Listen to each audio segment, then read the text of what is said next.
এই যে দুটো মান আছে এখানে, এই এইটি এবং এখান থেকে এই মানটা কিন্তু বার করতে হবে।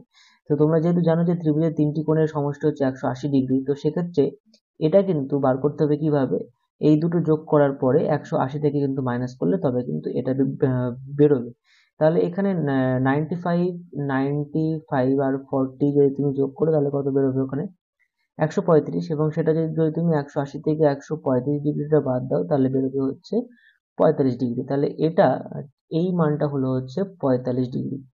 তাহলে বিপরীত কোণের ধারণা অনুযায়ী এই কোণের যে মানটা হবে এটাও ঠিক সেই মানটাই হবে, অর্থাৎ এটাও 45° হবে।